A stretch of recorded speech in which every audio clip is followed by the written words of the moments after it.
이 시간 하나님께서 주시는 말씀은 마가복음 10장 13절에서 16절까지의 말씀입니다. 신약성경 70쪽입니다. 사람들이 예수께서 만져주심을 바라고 어린아이들을 데리고 오매 제자들이 꾸짖거늘 예수께서 보시고 노하시어 이르시되 어린아이들이 내게 오는 것을 용납하고 금하지 말라. 하나님의 나라가 이런 자의 것이니라. 내가 진실로 너희에게 이르노니 누구든지 하나님의 나라를 어린아이와 같이 받들지 않는 자는 결단코 그곳에 들어가지 못하리라 하시고 그 어린아이들을 안고 그들 위에 안수하시고 축복하시니라. 아멘. 오늘은 어린이 주일 설교를 시작하면서 짧은 영상 한 편을 보면서 설교를 시작하려고 합니다. 참고로 이 보여드릴 이 영상은 저희 딸이 상해 한인연합교회 청년부에서 잠시 있을 때 만났던 그 유학생들, 그 친구들과 어느 날 저녁에 모여가지고 수다를 떨면서 나눈 그 장면입니다. 이 장면이 저는 재밌게 봤습니다. 1부, 2부도 재밌어 하셨어요. 그러니까 한번 보시면서 오늘 설교의 시작을 하려고 합니다. 영상 보여주시기 바랍니다. 그때 말을 하는데 그럼 엄마 아빠 무슨 띠냐던데? 이렇게 했더니 엄마 아빠 왜? 이래서 왜? 그럼 나는 무슨 띠야? 그랬더니 너 하나님 띠지? 이랬어요. 그럼 엄마 아빠한테 엄마는 예수님 띠고 아빠는 성령님 띠래. 학교 가는데? 그래서 이제 예은이 너 무슨 띠니? 전 하나님 띠요. 엄마랑 아빠 너네 어머니 아버지 그럼 무슨 띠야? 저희 엄마는 예수님 띠고 아빠는 성령님 띠. 근데 걔가 기독교 학교였어. 그 나중에 그래가지고 그렇구나. 이렇게 시간에 다 얘기하고 이제 엄마한테 아닌데 엄마가 너 누구한테 그거 얘기했어? 이래서 제가 그럼 학교에서 물어보길래 그럼 얘기하면 어떡해? 너 무슨 띠야?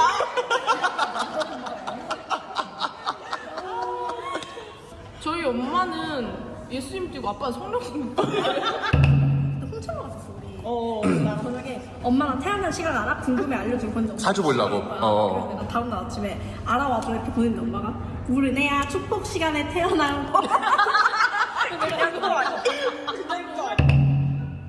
어떤 언니가 사주 보려고 자기 엄마한테 자기 몇 시에 태어났냐고 물어본 거야. 근데 그 언니는 엄마가 그 언니가 좀 볼 거를 딱 미리 알고 너는 축복 시간에 태어났어 라고 이제 이렇게 말을 한 거지. 그럼 엄마도 있다고. 성경적이라고.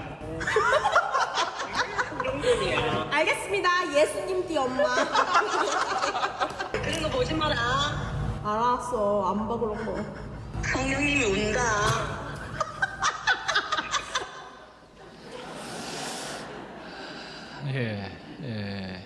여기 모인 그 여자 자매들이 전부 다 은혜 은자가 들어가는 그런 이름들을 갖고 있더라고요. 그런데 다 신앙의 가정이에요.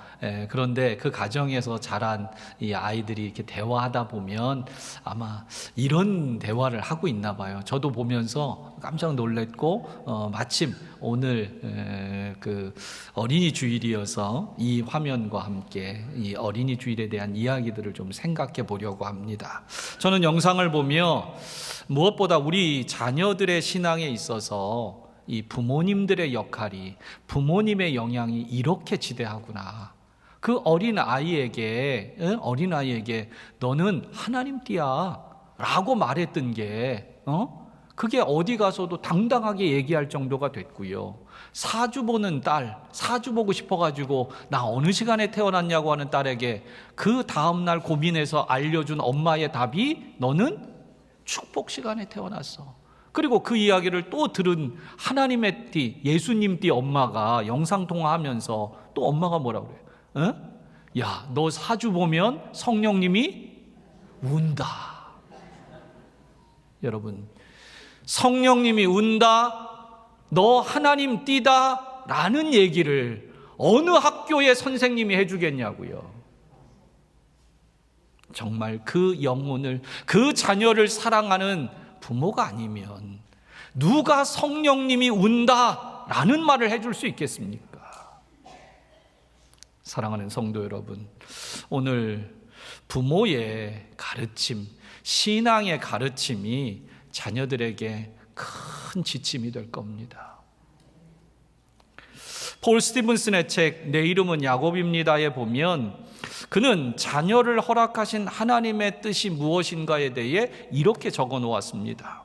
자녀는 부모를 성숙하게 하는 도구이다. 하나님께서는 부모가 자라나도록 자녀를 주신 것이다. 그렇습니다. 우리 자녀들은 하나님께서 주신 너무도 소중한 존재입니다. 더불어 자녀들을 신앙 안에서 어떻게 양육해야 하는지에 대한 중대한 책임과 역할은 사실 부모에게 있습니다. 그런데 부모는 자녀를 양육하기 전에 먼저 부모된 이들이 반드시 먼저 하나님 앞에 배우고 성장해야만 한다는 점입니다. 오늘 본문은 예수님 당시의 상황입니다. 예수님 당시의 어린이는 사람 취급을 받지 못하는 그러한 지경이었습니다. 그런 시대 상황 속에서 예수님께서는 오늘 본문 속에 보니까 어린이들을 너무도 소중히 여겼습니다. 그것도 심지어 하나님 나라에 들어가는, 명확히 들어가는 존재라고 예수님은 들어 칭찬을 할 정도였습니다. 여러분, 오늘 예수님께서 어린아이를 통해 어른들에게 하나님 나라를 가르치신 이 본문을 통해 저는 예수님이 그렇게 어린아이들을 소중히 여겼던 그 마음을 우리도 배워야 할 것이고, 또한 어른된 우리가 오늘 본문을 통하여 자녀들을 양육하기에 앞서서 어떤 신앙을 소중히 여겨야 될지를 함께 생각해 보고자 합니다. 첫 번째로 자녀를 예수님께로 인도하는 부모님들이 되십시오. 13절에 보면 사람들이 어린 아이들을 예수님께로 데려왔습니다. 예수님께서 아이들에게 안수해 주시고 축복해 주시기를 바랐기 때문입니다. 당시 사람들은 종종 자신의 어린 아이를 랍비들이나 존경하는 선생님에게 데리고 가서 안수를 받곤 했습니다. 그 안수를 통해서 하나님의 축복이 이 아이에게 임할 것이라고 믿었기 때문입니다.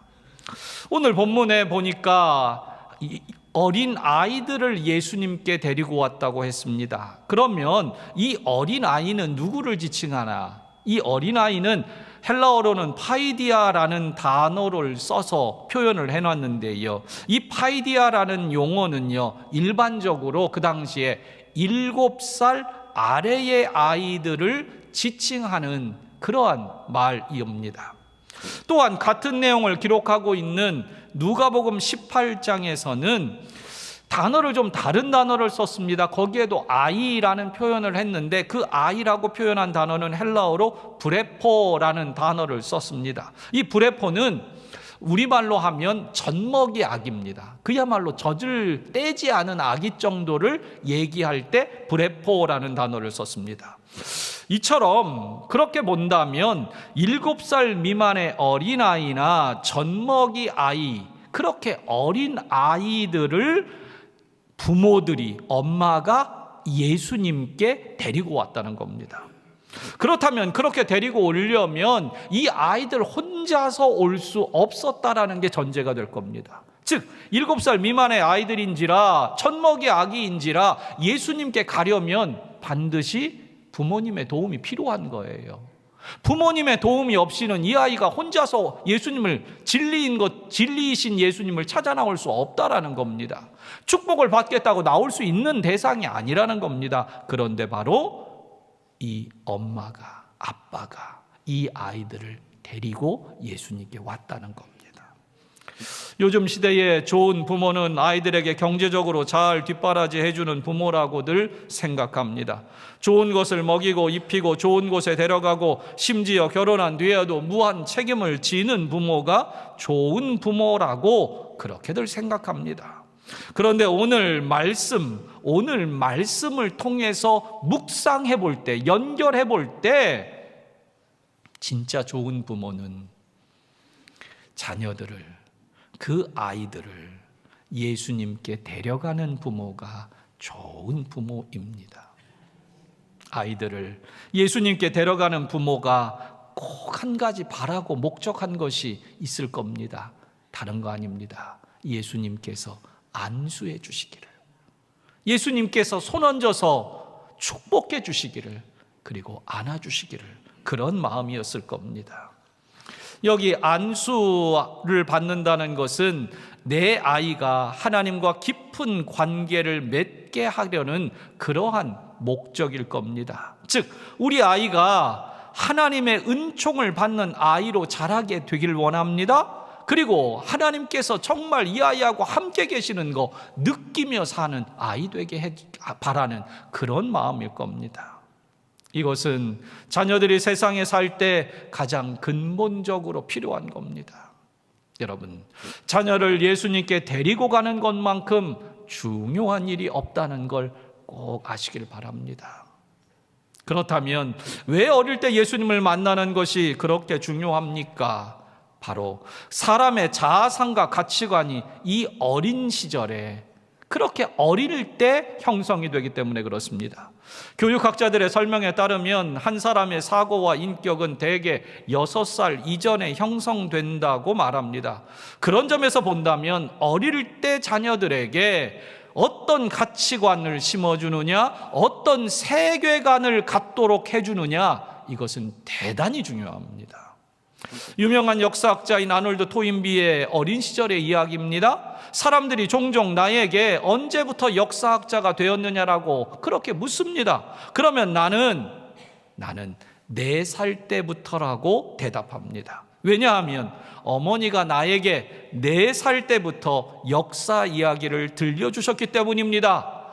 어머니의 역사 이야기를 듣던 4살배기 저는 이미 예비 역사학자였습니다.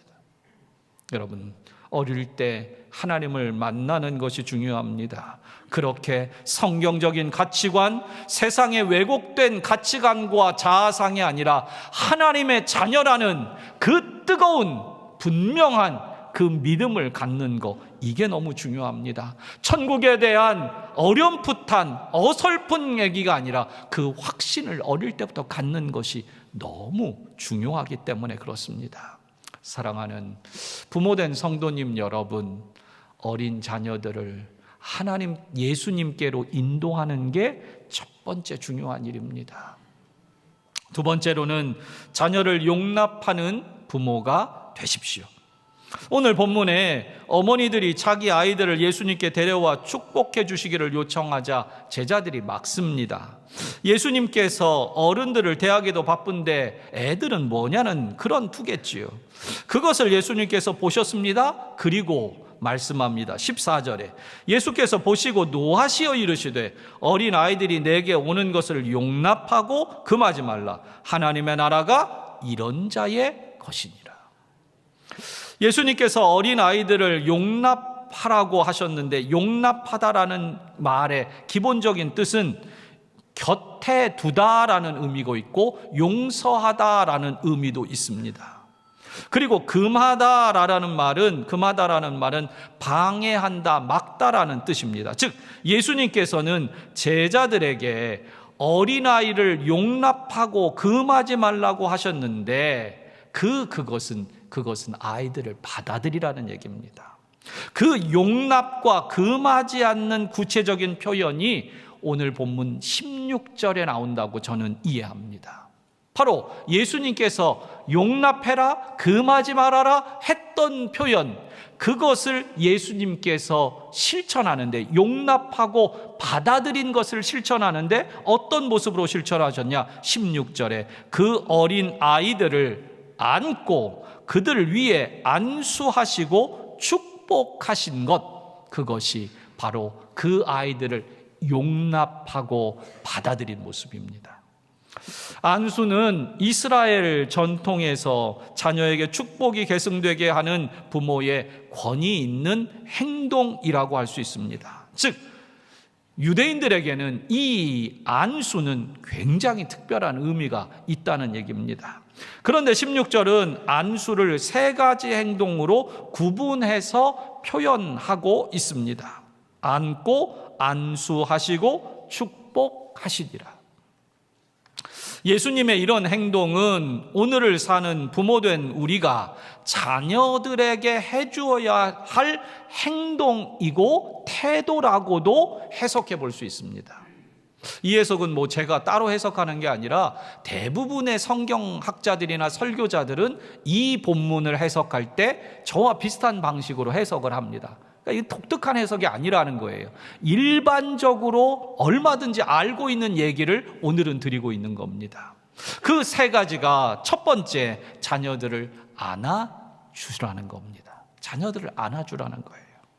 안아준다라는 것은 그야말로 나의 팔을 벌려서 상대를 용납하는 겁니다. 받아들이는 겁니다. 수용하는 겁니다. 환영하는 겁니다. 이 안아주는 것이 그 자녀들에게 너무도 큰 영향력을 끼치는 거예요. 언젠가 신문에서 본 기사 내용입니다. 네덜란드 신견과학연구소의 줄리언 팩하이저 박사 연구진은 24년 4월 9일 국제학술지 네이처에 서로 합의한 신체 접촉이 몸과 마음의 건강에 도움이 된다는 사실을 대규모 문헌 조사를 통해 확인했다라고 그렇게 발표를 했습니다. 네덜란드 신경과학연구소와 독일 에센 대학병원 뇌연구소 과학자들은 신체 접촉이 주는 치유의 효과를 알아본 거예요. 이 단체에서 많은 사람들, 거기에 기록된 거는 12,966명을 대상으로, 또한 논문 212편을 분석해서 결국 연구를 해서 거기에 결과 내용을 따져보니까 사람 간의 신체 접촉, 알고 있는 사람입니다. 신체 접촉은 통증이나 우울감, 불안을 줄일 수 있다는 겁니다. 그런데 흥미로운 점은 가족이나 친구처럼 잘 알고 있는 신뢰 관계가 형성된 사람이 잠깐만 안아주는 것도요, 마사지를 30분 받는 것 이상의 효과가 있다는 겁니다. 즉 정말 가족끼리 한 번만 안아줘도요, 돈 내고 마사지 30분 받는 것보다 낫다는 얘기예요. 여러분, 오늘 어린이 주일이라 사실은 이렇게 안 해도 되는데, 여러분 이 시간에 서로를 좀 안아주셨으면 좋겠어요. 마사지는 못 해주지만 허용되는 분들만 안아주세요. 예.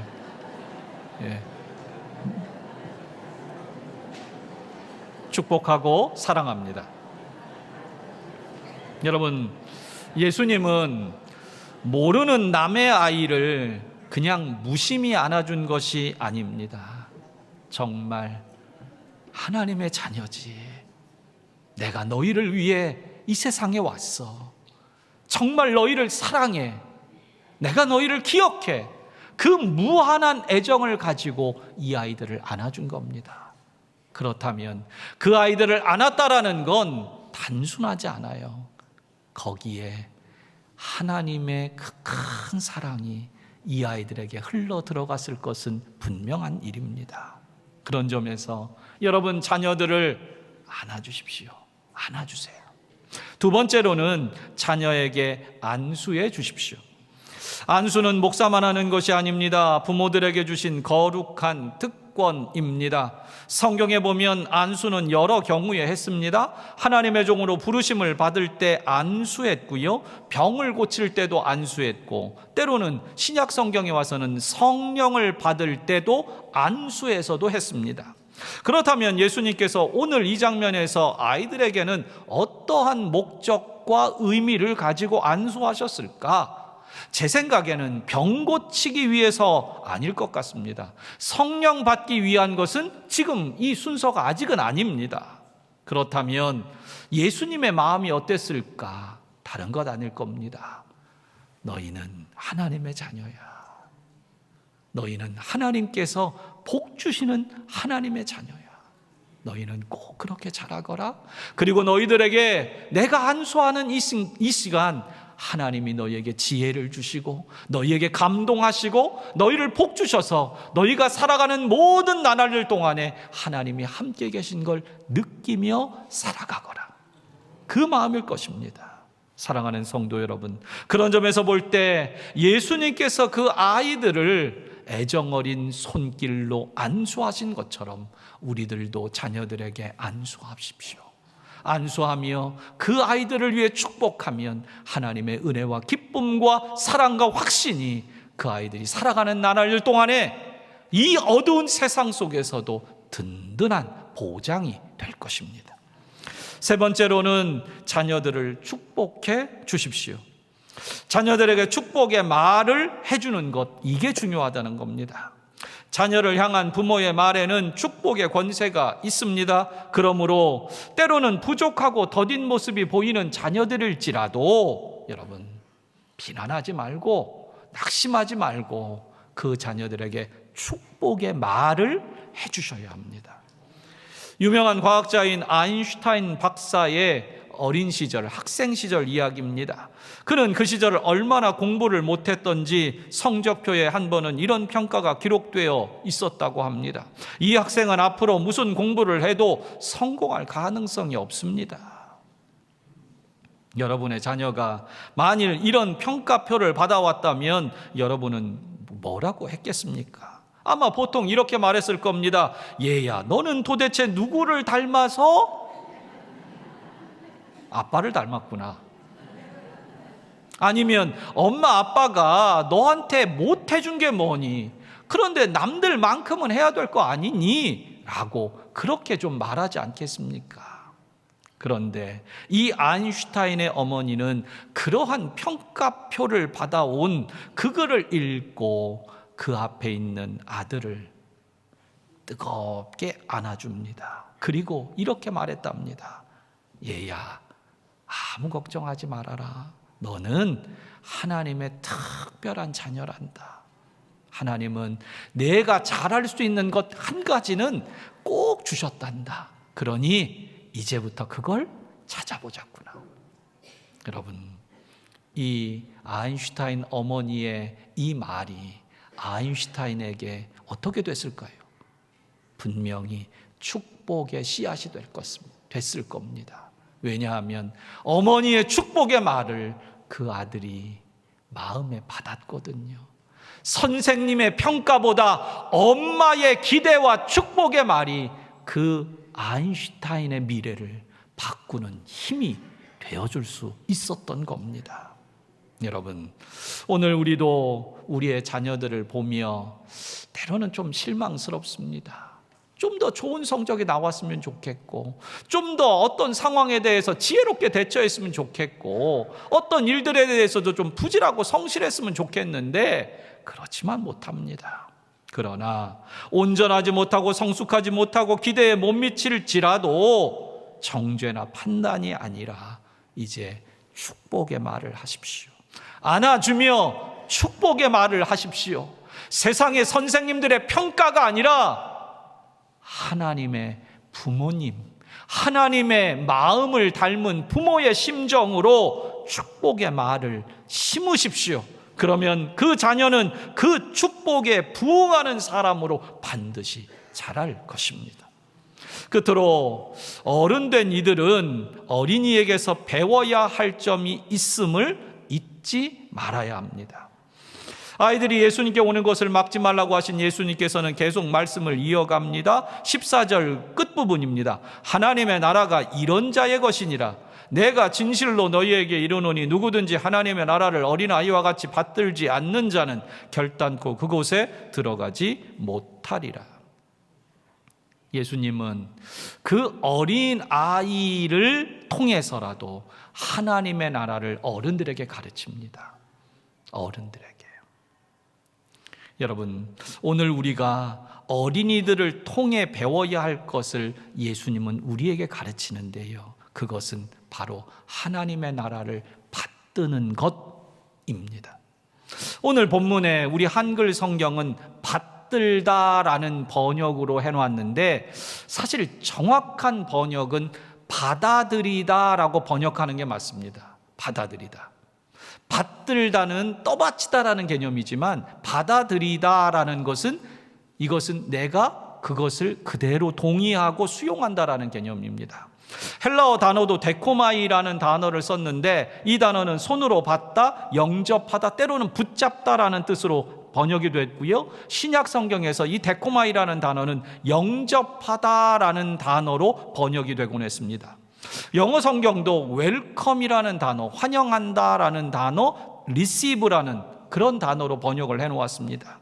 그런데 이 단어 해설을 제가 보면서 한 가지 좀 특이했던 것, 주목하게 된 것이 있습니다. 이 데코마이라는 단어는요, 영접하다, 받아들이다라는 이 단어의 특징 가운데 설명 하나는 이것은 단회성으로, 일회성으로 그치는 것이 아니라 생이 끝날 때까지 계속되는 내적인 상태라고 단어 해설은 설명을 해놓았습니다. 즉, 영접하면, 받아들이면 이 어린아이는 그것을 평생 동안 간직한다는 겁니다. 이게 중요한 거예요. 즉 예수님께서는 어린아이가 하나님의 나라를 한 번 받으면 영원히 평생 잊지 않고 간직하는 마음의 상태를 가지고 있게 될 거다라는 것까지 보셨다는 겁니다. 여러분, 어린아이들은 참 단순합니다.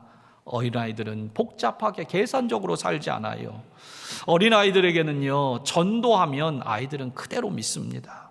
그런데 좀 컸다고 하면 그때부터는 의심하고 자기 생각을 붙입니다. 어린이는 하나님의 나라를 그대로 영접하고 환영합니다. 어린아이의 특징 가운데 하나는요, 어린아이들은요, 두 가지에 집중을 못해요. 막 뭐 한 가지 하다가 새로운 거 하나 있으면 어떻게 해요? 이거 버리고 그냥 하나를 또 갑니다. 그래서 아이들은요, 멀티태스킹이 동시에 두 가지가 안 돼요. 하나만 집중합니다. 그게 아이들의 특징이에요. 마찬가지로 아이들은 하나님의 나라를 그렇게 받는다는 겁니다. 세상에 열심하던 것 다 버리고 하나님 나라를 그냥 받아요. 그것 하나로 만족하고 그거 하나를 전부인 줄 알고 그 하나님 나라가 최고라고 여기며 평생을 산다는 겁니다. 이것은 어리석은 믿음이 결코 아닙니다. 이것은 주님께서 우리에게 요구하시는 어린 아이 같은 믿음입니다. 세상 사람들은 말합니다. 그건 어리석은 믿음이야. 어떻게 천국이 있고 어떻게 세상에 하나만 가지고 살아? 어떻게 믿음만 가지고 살아? 어떻게 하나님만 믿고 살아? 라고 말하지만 어린아이의 믿음은 주님이면 충분합니다. 예수님이면 내 삶의 전부입니다. 라고 아이들은 고백합니다. 사랑하는 성도 여러분, 오늘 부모된 여러분, 이 어린아이 같은 믿음을 배우십시오. 그렇게 하나님의 나라를 받아들이고 받드는 믿음의 사람 되십시오. 말씀을 마무리하겠습니다. 독일의 루터교 목사이며 종교사회학자인 크리스토프 블룸하르트는 신앙교육의 중요성에 대해 이러한 따끔한 지적을 한번 했습니다. 아이를 교회에 떠밀어 보내거나 세례를 받게 하는 것으로 그리스도에게 인도하고 있다고 생각한다면 그것은 정말 착각이다. 수백만의 아이들이 세례를 받긴 하지만 예수님의 길을 따라가는 것이 아니라 부모들의 길을 따라가고 있지 않은가? 여러분, 이 블룸하르트가 지적하는 안타까운 지적은 아이들이 세례받는 거 그거 아무 의미 없다 이 얘기가 아닙니다. 종교적인 형식이나 제도에 넣어놓는 것만으로는 안 된다. 부모들이 정말 자녀들이 믿음의 길을 따라가게 하려면 부모들이 정말 믿음의 길 위에 있어야 한다는 겁니다. 만약에 부모들이 자기의 길을 간다면, 신앙의 길이 아니라 하나님 나라의 길이 아니라 자기의 길을 간다면 그걸 보고 자란 아이들도 그 길을 갈 거라는 얘기예요. 오늘 오후에는 유아 세례 예식이 있습니다. 중요합니다. 그러나 그것으로 다가 아닙니다. 부모된 이들의 신앙의 모습이 참되고 바르게 되어야 합니다. 사랑하는 성도 여러분, 하나님께서는 우리들에게 자녀들을 맡기셨습니다. 하나님이 맡기신 자녀입니다. 그렇다면 하나님의 것이겠지요. 그러면 논리는 간단합니다. 하나님의 자녀라면 맡은 우리는 그 하나님의 자녀를 하나님의 법대로, 하나님의 말씀대로, 하나님의 길로 인도해야 합니다. 내 길로, 내 방법으로, 내 경험으로 지도해서는 안 된다는 얘기입니다. 어린이 주일을 맞아 이 자리에 계신 부모된 여러분들, 먼저 아이 같은 믿음으로 하나님 나라를 받드는 믿음의 사람 되십시오. 또한 자녀들을 주님께 인도하기 위해 날마다 힘쓰고 기도하는 부모님들 되십시오. 또 예수님처럼 우리 자녀들을 안고 안수하고 축복하는 정말 믿음 있는 부모님들 되십시오. 그렇게 살 때 우리 가정이 정말 행복한 천국, 하나님의 은혜가 가득한 가정이 될 줄로 믿습니다. 기도하겠습니다.